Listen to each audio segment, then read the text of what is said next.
네, 여러분 안녕하세요. 퍼스널 브랜딩 글쓰기 오늘 62일차 방송을 진행하는 저는 스몰스텝의 저자 박유철입니다. 네, 오늘은 템플릿 글쓰기라는 책을 함께 읽어보려고 합니다. 예, 저희가 이제 최근에는 글쓰기의 자세, 글쓰기 마인드에 관련된 내용들을 많이 소개를 했는데 오늘은 다시 글쓰기의 어떤 스킬, 노하우에 대한 내용들을 다시 한번 복습해 보고자 하는데요. 아마 이 책을 읽으면 아마 생각나는 글쓰기 공식이 떠오르실 것 같아서요. 그래서 복습하는 의미로 이 책을 가져왔습니다. 자, 이 책은 야마구치 다쿠로라는 작가가 썼고요. 하은미 씨가 옮기셨네요. 네. 토트 출판사에서 2020년 나온 책이니까 그렇게 오래된 책은 아닌 것 같습니다. 바른 심표님 마음 감기 중이요? 마음 감기가 뭘까요? 보통 우울증을 마음의 감기라고 하는데 요즘 우울하신 건 아니시죠? 자, 오늘 글쓰기 내용은 다 다음과 같습니다. 음, 오늘의 템플릿 글쓰기는 책 제목이 말하는 대로 글 쓰는 그런 어떤 공식에 관련된 내용이에요. 아마 떠오르는 공식이 있으실 텐데 같이 읽어보면서 한번 공부해 봤으면 합니다. 예, 제가 한번 책의 본문을 한번 읽어보겠습니다. 글을 쓸 때 스스로에게 질문하고 답하는 자문자답은 매우 중요한 요소다. 예를 들어, 내 취미는 영화 감상입니다라는 문장 뒤에는 내 취미는 뭐지? 라는 자신에게 던지는 질문이 숨어 있다. 특히 좋아하는 영화는 쇼생크 탈출입니다라는 문장 뒤에도 내가 좋아하는 작품은 뭐지? 라는 질문이 감춰져 있다. 한편 글쓰기에 소질이 없는 사람 중에는 자신에게 질문하는 것을 어렵게 생각하거나 방법을 잘 모르는 사람이 많다. 그런 사람에게 템플릿은 무척 고마운 존재다. 왜냐하면 템플릿에는 스스로에게 던지는 질문이 자연스럽게 따라오기 때문이다.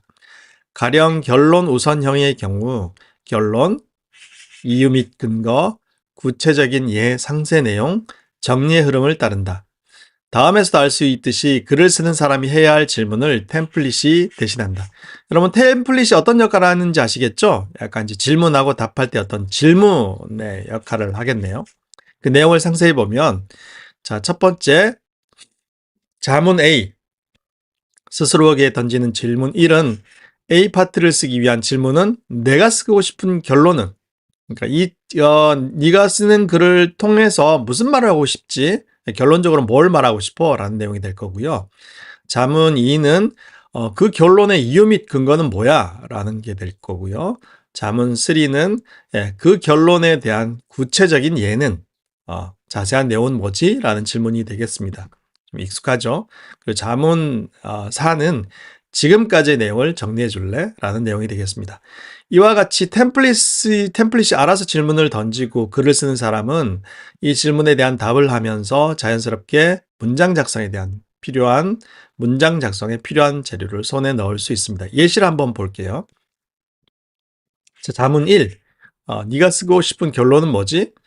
대답. 아이의 언어 능력과 독해력을 키우고 싶은 부모에게 그림책 읽어주기를 추천한다. 자, 자문 2. 그 결론의 이유 및 근거는 뭐야? 대답이 그림과 언어를 대조해서 읽어줌으로써 아이가 효율적으로 말의 의미를 이해하고 기억하기 때문이다. 자, 이 근거를 얘기했죠. 자문 3. 그 결론에 관한 구체적인 예는 뭐지? 자세한 내용은 뭐야? 사실 이론의 내용만 가지고는 무슨 말인지 알 수 없을 수 있기 때문에 사례를 들어서 얘기를 해줘야 합니다. 그래서 대답 3은 그 사례를 얘기하고 있죠. 예를 들어 텐마루에 할아버지가 앉아 있어요 라는 문장이 있을 때 텐마루를 본 적이 없는 아이는 텐마루라는 단어를 이해할 수 없다. 하지만 그림책에는 텐마루 그림이 있어서 아이는 비로소 그림과 언어를 일치시키며 기억하게 된다. 그럼 무슨 말씀인지 아시겠죠? 그리고 자문사, 지금까지의 내용을 정리해 줄래? 다시 한번 이제 핵심을 정리해 주는 거죠. 대답 4. 아이에게 그림책을 읽어주면 글을 읽는 동시에 머릿속에서 단어의 뜻을 그림으로 연상할 수 있다. 그 결과 언어 능력과 독해력이 향상된다.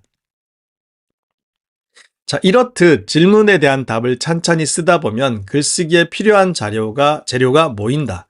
스스로에게 질문하는 것이 익숙하지 않은 사람도 템플릿의 각 파트가 요구하는 질문을 자문 대신으로 생각하면 내용이 충실한 글을 쓸 수 있다.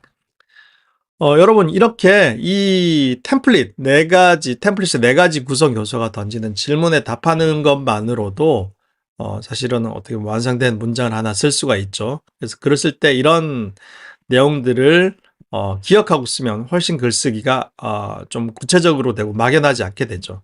예, 그래서 내가 하고 싶은 말을 쓰고 그 주장을 쓰고 그것의 어떤 이유를 쓰고 예, 근거나 이유를 쓰고 그 다음에 사례를 들고 난 후에 다시 한번 그 핵심 내용을 정리하는 셈인데 이거를 얘기하다 보니까 떠오르는 그런 어떤 예, 공식이 있습니다. 예, 송숙희 씨가 오레오라고 정리를 했죠. 그리고 하버드에서는 그걸 PREP라고 정리를 했습니다.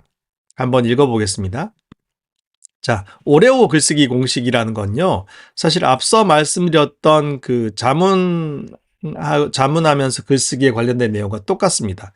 자, 예를 들어보면요, 오레오는 OREO,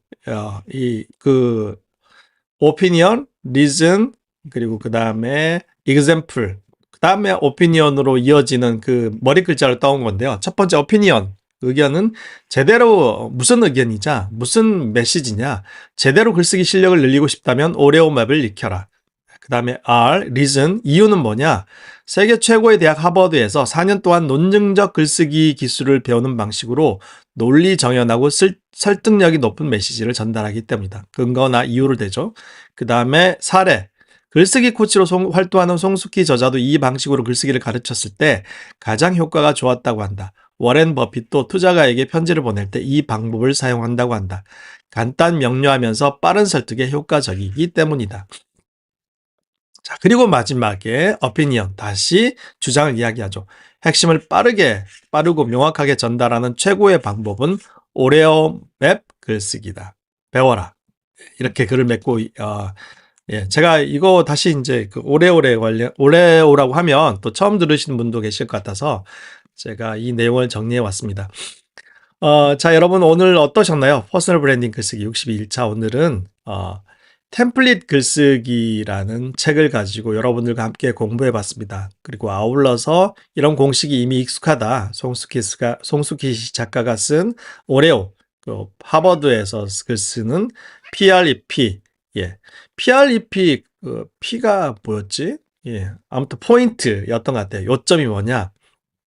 그 다음에 reason, 이렇게 example, 포인트. 오레오랑 거의 똑같죠? 아마 송숙희 작가님이 약간 변형한 것 같은데, 자, 이렇게 우리가 글쓰기가 막연할 때 이런 어떤 템플릿을 활용하는 것도 좋은 방법이 될 것 같습니다. 여러분 혹시 오늘 좀 도움이 되셨나요? 또 이전에 알고 계셨던 분들에게는 복습하는 시간도 될 것 같습니다.